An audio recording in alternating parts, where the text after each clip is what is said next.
ಶ್ರೀ ಗರುಡ ಪುರಾಣ ನವವ್ಯೂಹಾರ್ಚನೆಯ ವಿಧಿವಿಧಾನ. ಸಾಧಕನು ಮೊದಲಿಗೆ ಯೋಗಕ್ರಿಯೆಯಿಂದ ಮಸ್ತಕ, ನಾಭಿ, ಹೃದಯ ತತ್ವಗಳನ್ನು ಆಕಾಶನಾಮ ತತ್ವದಲ್ಲಿ ಪ್ರವೇಶಿಸುವಂತೆ ಮಾಡಬೇಕು.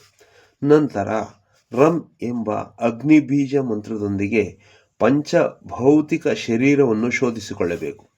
ಯಂ ಎಂಬ ವಾಯುಬೀಜ ಮಂತ್ರದೊಂದಿಗೆ ಸಂಪೂರ್ಣ ಶರೀರವನ್ನು ಲಯಿಸುತ್ತಿದ್ದಂತೆ ಭಾವಿಸಬೇಕು. ಲಂ ಎಂಬ ಬೀಜ ಮಂತ್ರದೊಂದಿಗೆ ಈ ಶರೀರವನ್ನು ಚರಾಚರ ಜಗತ್ತಿನೊಂದಿಗೆ ವಿಲೀನ ಮಾಡುತ್ತಿದ್ದಂತೆ ಭಾವಿಸಿಕೊಳ್ಳಬೇಕು. ಆನಂತರ ಓಂ ಎಂಬ ಬೀಜ ಮಂತ್ರದೊಂದಿಗೆ ತನ್ನಲ್ಲಿಯೇ ಅಮರತ್ವವನ್ನು ಭಾವಿಸಿಕೊಳ್ಳಬೇಕು. ಅಮೃತವನ್ನು ಧ್ಯಾನಿಸುತ್ತಾ ಪೀತಾಂಬರಧಾರಿಯಾದ ಚತುರ್ಭುಜನಾದ ಶ್ರೀಹರಿಯು ನಾನೇ ಎಂದು ಭಾವಿಸುತ್ತಾ ಆತ್ಮ ತತ್ವ ಧ್ಯಾನದಲ್ಲಿ ನಿಮಗ್ನನಾಗಬೇಕು. ನಂತರ ಶರೀರದಲ್ಲಿ ಕೈಗಳಲ್ಲಿ 3 ಪ್ರಕಾರಗಳ ಮಂತ್ರನ್ಯಾಸವನ್ನು ಮಾಡಬೇಕು. ಮೊದಲಿಗೆ 12 ಅಕ್ಷರಗಳ ಬೀಜ ಮಂತ್ರದೊಂದಿಗೆ ಹಾಗೂ ಮತ್ತೊಂದು ಮಂತ್ರದೊಂದಿಗೆ ನ್ಯಾಸ ಷಡಂಗನ್ಯಾಸವನ್ನು ಮಾಡುವ ಸಾಧಕನು ತಾನೇ ಸಾಕ್ಷಾತ್ ನಾರಾಯಣ ಸ್ವರೂಪನಾಗುತ್ತಾನೆ. ದಕ್ಷಿಣದ ಅಂಗುಷ್ಟದೊಂದಿಗೆ ಆರಂಭಿಸಿ ಮಧ್ಯದ ಬೆರಳಿನವರೆಗೂ ನ್ಯಾಸ ಮಾಡಿ ಮತ್ತೆ ಆ ಮಧ್ಯದ ಬೆರಳಿನ ಮೇಲೆಯೇ 2 ಬೀಜ ಮಂತ್ರಗಳೊಂದಿಗೆ ನ್ಯಾಸ ಮಾಡಿ ಮತ್ತೆ ಶರೀರದ ವಿಭಿನ್ನ ಅಂಗಗಳ ಮೇಲೆ ನ್ಯಾಸ ಮಾಡಬೇಕು. ಕ್ರಮವಾಗಿ ಹೃದಯ, ಶಿರ, ಜುಟ್ಟು, ಮುಖ, ಕಣ್ಣುಗಳು, ಹೊಟ್ಟೆ, ಬೆನ್ನು ಅಂಗನ್ಯಾಸವನ್ನು ಮಾಡುತ್ತಾ 2 ಭುಜಗಳು, ಕೈಗಳು, ಮೊಣಕಾಲುಗಳು, ಕಾಲುಗಳ ಮೇಲೂ ಸಹ ನ್ಯಾಸ ಮಾಡಬೇಕು.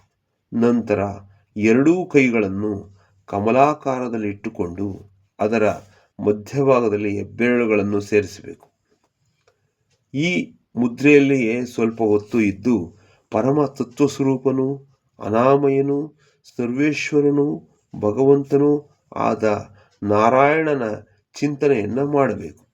ನಂತರ ಅವೇ ಬೀಜ ಮಂತ್ರಗಳೊಂದಿಗೆ ಕ್ರಮವಾಗಿ ತೋರು ಬೆರಳಿನಿಂದ ಆರಂಭಿಸಿ ಎಲ್ಲ ಬೆರಳುಗಳಿಂದ ನ್ಯಾಸ ಮಾಡಿ ಯಥಾಕ್ರಮವಾಗಿ ತಲೆ, ಕಣ್ಣುಗಳು, ಮುಖ, ಕಂಠ, ಹೃದಯ, ಹೊಟ್ಟೆ, ಬೆನ್ನುಭಾಗ, 2 ಮೊಣಕಾಲುಗಳು, ಕಾಲುಗಳಲ್ಲಿಯೂ ಸಹ ನ್ಯಾಸ ಮಾಡಬೇಕು. ಬೀಜ ಮಂತ್ರಗಳೊಂದಿಗೆ ಸಂಪೂರ್ಣ ಶರೀರದಲ್ಲಿ ನ್ಯಾಸ ಮಾಡಬೇಕು.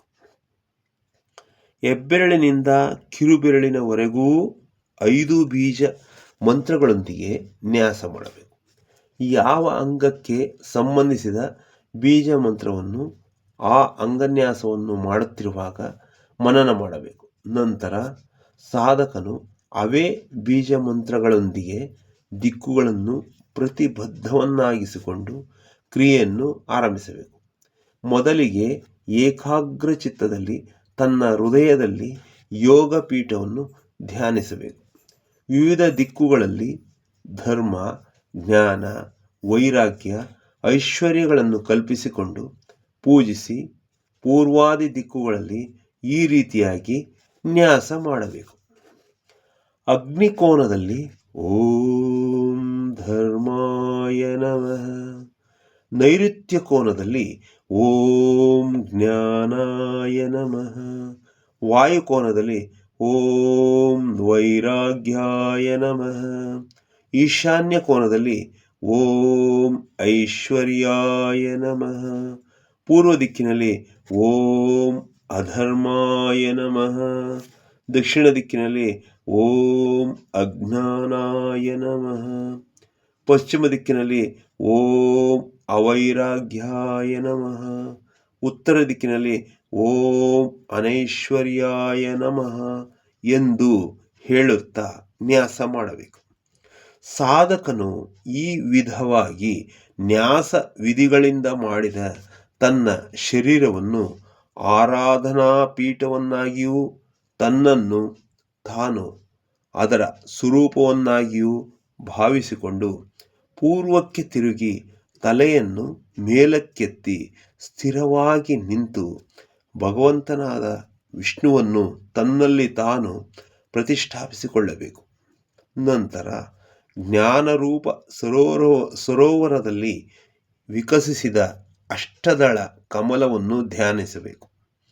ಆ ನಂತರ ಋಗ್ವೇದಾದಿಗಳಲ್ಲಿನ ಮಂತ್ರಗಳೊಂದಿಗೆ ಸೂರ್ಯ, ಚಂದ್ರ, ಅರ್ಘ್ಯಾದಿಗಳನ್ನು ಧ್ಯಾನಿಸಬೇಕು.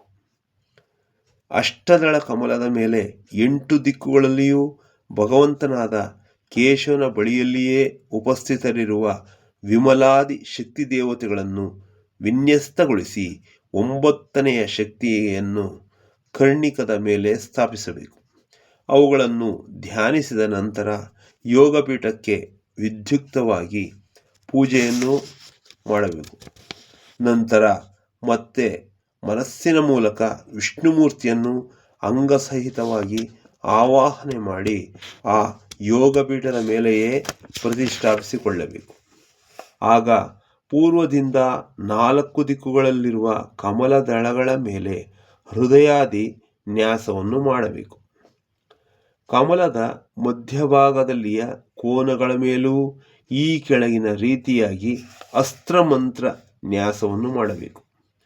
ಪೂರ್ವದ ಕಡೆಯ ದಳದಲ್ಲಿ ಹೃದಯಾಯ ನಮಃ, ದಕ್ಷಿಣದ ಕಡೆಯ ದಳದಲ್ಲಿ ಶಿರಸೇ ಹೇ ಸ್ವಾಹ, ಪಶ್ಚಿಮದ ಕಡೆಯ ದಳದಲ್ಲಿ ಶಿಖಾಯೈ ವಷಟ್, ಉತ್ತರದ ಕಡೆಯ ದಳಗಳಲ್ಲಿ ಕವಚಾಯ ಹುಂ, ಮಧ್ಯದಲ್ಲಿ ನೇತ್ರತ್ರಯಾಯ ವೌಷಟ್, ಕೋನದಲ್ಲಿ ಅಸ್ತ್ರಾಯ ಪಟ್ ಎಂದು ನ್ಯಾಸ ಮಾಡಬೇಕು. ನಂತರ ಪೂರ್ವಾದಿ ದಿಕ್ಕುಗಳಲ್ಲಿ ಓಂ ವೈನತೇಯಾಯ ನಮಃ ಎಂದು ಗುರುತ್ಮಂತನನ್ನು ಸ್ಥಾಪಿಸಬೇಕು.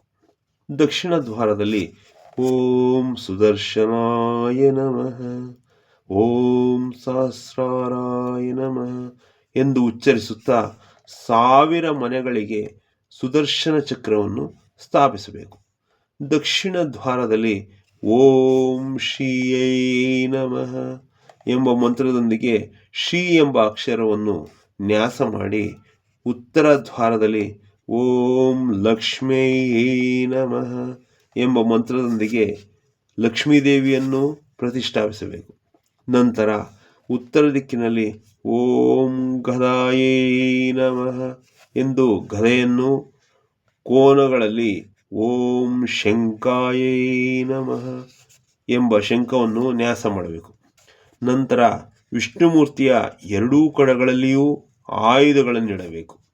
ದಕ್ಷಿಣದ ಕಡೆಗೆ ಧನುಸ್ಸನ್ನು, ಎಡಗಡೆಗೆ ಬಾಣಗಳನ್ನು, ಅದೇ ರೀತಿ ಎಡಬಲಗಳಲ್ಲಿ ಕತ್ತಿಯ ಕವಚವನ್ನು ಇಡಬೇಕು. ಆಮೇಲೆ ಸಾಧಕನು ಮಂಡಲ ಮಧ್ಯದಲ್ಲಿ ದಿಶಾ ಭೇದಾನುಸಾರವಾಗಿ ಪೂರ್ವದಿಂದ ಆರಂಭಿಸಿ ಇಂದ್ರಾದಿ ದಿಕ್ಪಾಲಕರನ್ನು ಅವರ ಆಯುಧಗಳೊಂದಿಗೆ ಸ್ಥಾಪಿಸಬೇಕು. ಅದೇ ರೀತಿ ಮೇಲ್ಭಾಗದಲ್ಲಿ ಓಂ ಬ್ರಹ್ಮಣೇ ನಮಃ ಎಂಬ ಮಂತ್ರದೊಂದಿಗೆ ಬ್ರಹ್ಮದೇವನನ್ನು, ಓಂ ಅನಂತಾಯ ನಮಃ ಎಂಬ ಮಂತ್ರದೊಂದಿಗೆ ಅನಂತನನ್ನು ನ್ಯಾಸ ಮಾಡಬೇಕು. ಈ ವಿಧವಾಗಿ ಎಲ್ಲ ದೇವತೆಗಳ ನ್ಯಾಸ, ಧ್ಯಾನ, ಪೂಜೆಗಳನ್ನು ಮಾಡುತ್ತಾ ಆಯಾ ದೇವತೆಗಳ ಎದುರಿಗೆ ಅವರವರ ಮುದ್ರೆಗಳನ್ನು ಪ್ರದರ್ಶಿಸಬೇಕು. ಮೊದಲನೆಯ ಮುದ್ರೆ ಅಂಜಲಿ ಮುದ್ರೆ. ಇದನ್ನು ಪ್ರದರ್ಶಿಸುವುದರಿಂದ ದೇವಸಿದ್ಧಿಯು ಬಹುಬೇಗನೆ ಲಭಿಸುತ್ತದೆ. ಎರಡನೆಯ ಮುದ್ರೆ ವಂದಿನಿ ಮುದ್ರೆ. ಮೂರನೆಯ ಮುದ್ರೆ ಹೃದಯಾಸಕ್ತರ ಮುದ್ರೆಯನ್ನು ಯಾವ ರೀತಿಯಾಗಿ ಪ್ರದರ್ಶಿಸಬೇಕೆಂದರೆ, ಎಡಗೈಯ ಮುಷ್ಟಿಯಲ್ಲಿ ಬಲ ಹೆಬ್ಬೆರಳನ್ನು ಬಂಧಿಸಿ ಎಡ ಹೆಬ್ಬೆರಳನ್ನು ಮೇಲಕ್ಕೆತ್ತಿ ಹೃದಯಕ್ಕೆ ಸ್ಪರ್ಶಿಸಬೇಕು. ವ್ಯೂಹ ಪೂಜೆಯಲ್ಲಿ ಈ 3 ಸಾಮಾನ್ಯ ಮುದ್ರೆಗಳನ್ನಾಗಿ ಪರಿಗಣಿಸುತ್ತಾರೆ. 2 ಕೈಗಳ ಬೆರಳುಗಳನ್ನು ಒಂದಕ್ಕೊಂದು ತಾಕುವಂತೆ ಇಟ್ಟು ಒಂದೊಂದು ಬೆರಳನ್ನು ಬಿಡುವುದರಿಂದ 8 ಮುದ್ರೆಗಳು ಏರ್ಪಡುತ್ತವೆ.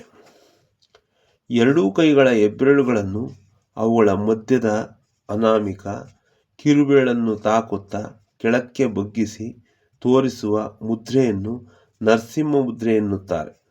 ಬಲಗೈದ ಮೇಲೆ ಎಡಗೈಯನ್ನು ಉತ್ಥಾನ ಸ್ಥಿತಿಯಲ್ಲಿಟ್ಟು ಪ್ರತಿಮೆಯ ಮೇಲೆ ನಿಧಾನವಾಗಿ ತಿರುಗಿಸುವುದನ್ನು ವಾರಾಹಿ ಮುದ್ರೆ ಎನ್ನುವರು.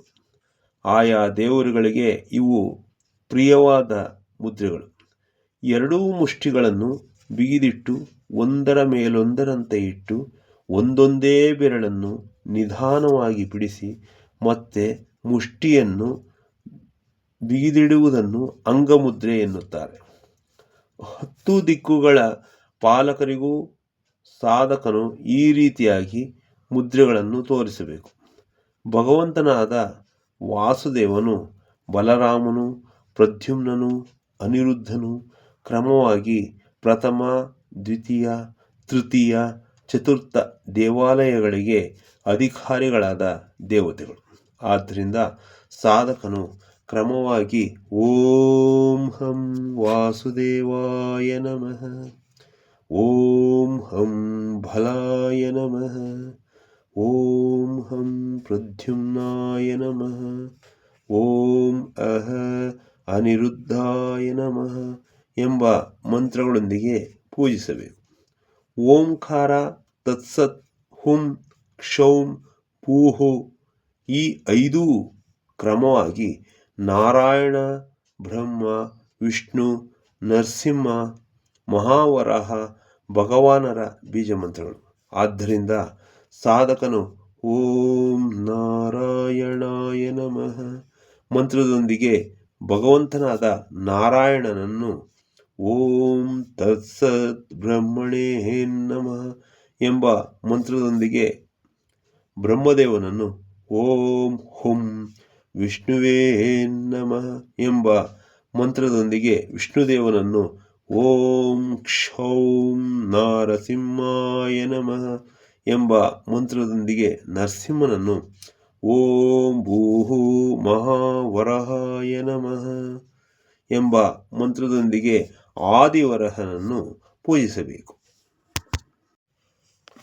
ಮೇಲೆ ಹೇಳಲಾದ 9 ದೇವತೆಗಳು ವಾಸುದೇವ, ಬಲರಾಮ, ಪ್ರದ್ಯುಮ್ನ, ಅನಿರುದ್ಧ, ನಾರಾಯಣ, ಬ್ರಹ್ಮ, ವಿಷ್ಣು, ನರಸಿಂಹ, ವರಾಹ, ನರ ವ್ಯೂಹಾದಿನಾಥರು.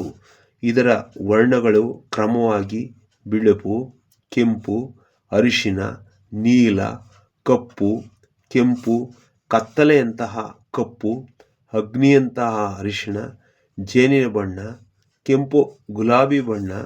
ಈ ದೇವತೆಗಳೆಲ್ಲರೂ ಆಯಾ ಬಣ್ಣಗಳ ತೇಜಸ್ಸನ್ನು ಪ್ರಕಾಶಿಸುತ್ತಾ ಇರುತ್ತಾರೆ. ಓಂಕಾರವನ್ನು ಪ್ರತಿ ಮಂತ್ರಕ್ಕೂ ಮೊದಲಿಗೆ ಬಳಸುತ್ತಾ ವಿಷ್ಣುವಿನ ಅಂಗಗಳಾಗಿ ಪ್ರಸಿದ್ಧಿಯಾದ ಈ ಕೆಳಗಿನ ದೇವತೆಗಳಿಗೆ ಆಯಾ ಬೀಜ ಮಂತ್ರಗಳನ್ನೂ ಬೀಜಾಕ್ಷರಗಳನ್ನೂ ಉಪಯೋಗಿಸಬೇಕು.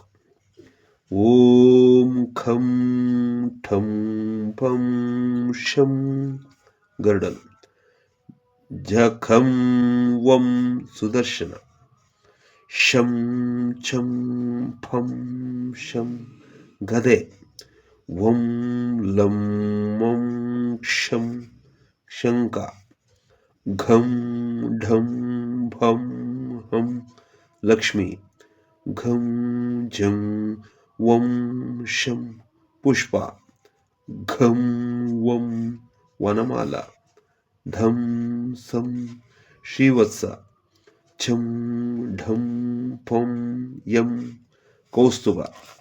ಗರುಡನು ಕಮಲದಂತೆ ಕೆಂಪನೆಯವನು. ಗದೆ ಕಪ್ಪು, ಪುಷ್ಟಿ ಶಿರೀಷ ಪುಷ್ಪ ವರ್ಣದಲ್ಲಿ ಲಕ್ಷ್ಮೀ ಬಂಗಾರದಂತೆ ಹಸಿರಿನ ಕಾಂತಿಗಳೊಂದಿಗೆ ಬರುತ್ತಾರೆ. ಶಂಖದ್ದು ಪೂರ್ಣಚಂದ್ರನ ವರ್ಣಕಾಂತಿ.